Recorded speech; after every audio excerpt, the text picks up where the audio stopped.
या पद्धतीने जर तुम्ही कारल्याची चटपटीत रेसिपी घरच्यांना खाऊ घातली ना, तर नको नको म्हणणारे सुद्धा एक भाकरीच्या ऐवजी 2 भाकरी खाऊन मोकळे होतील. एवढी ही जबरदस्त चवीची बनते. मग त्यासाठी काय करायचं, आपल्याला इथे मीडियम आकाराचे 5 कारले लागणार आहेत. त्याला स्वच्छ पाण्याने पहिल्यांदा धुवून घेतलं, कारण कारल्यावरती जी फवारणी केलेली असते ती पूर्णपणे पाण्यामध्ये धुतल्यामुळे ती निघून जाते. कारले स्वच्छ पाण्याने धुतल्यानंतर त्याचं मागचं पुढचं देठ काढून घेतलं. त्यानंतर मधोमध कारलं कट करून घेतलं आणि मधल्या बिया काढून घेतल्या.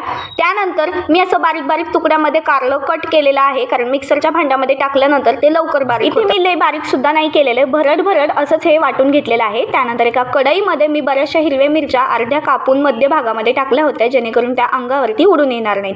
त्यानंतर 10-15 लसणाच्या पाकळ्या त्यामध्ये टाकून छान परतवून घेतलं.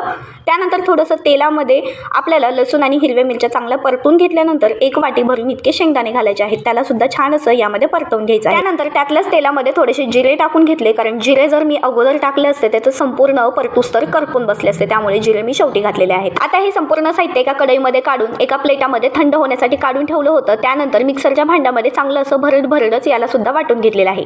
त्यानंतर त्याच कढईमध्ये 1 पळी तेल टाकलं आणि जे आपण कारलं मिक्सरला बारीक करून घेतलं होतं ना भरड असं, ते सुद्धा छान असं 1-2 मिनिटं परतवून घेतलं. त्यानंतर चवीपुरतं मीठ टाकायचं आणि छान 1-2 मिनिटं परत याला परतवून घ्यायचं. चवीपुरतं मीठ टाकून परत 1-2 मिनिटं परतून घेतल्यानंतर याला 2-3 मिनिटं झाकण ठेवून असं छान शिजू द्यायचं, म्हणजे आतमधलं व्यवस्थित कारलं शिजलं जातं. तसंही मिक्सरला बारीक केल्यामुळे याला शिजायला जास्त टाइम लागत नाही. आता शिजवून घेतलेल्या कारल्यामध्ये आपण लसूण, मिरची, शेंगदाणे आणि जिरं जे आपण परतवून घेतलं होतं ना, ते सुद्धा चांगलं मिक्सरला भरड वाटून घेतलं होतं, ते सुद्धा यामध्ये ऍड करायचं आणि चांगलं आता दोन्हीला मिक्स करून घ्यायचं. आता तयार आहे आपली कारल्याची भाजी म्हणू शकता, किंवा कारल्याचा ठेचा किंवा कारल्याची चटणी. तुम्ही याला काय नाव द्याल मला नक्कीच कमेंट करून सांगा. आणि चटपटीत ही कारल्याची रेसिपी तुम्ही एकदा नक्की घरच्यांना खाऊ घाला. ते 1 भाकरीच्या ऐवजी 2 भाकरी खाऊन मोकळे होतील. एवढी ही भारी लागते. बनवा आणि मला कमेंट करून नक्कीच सांगा.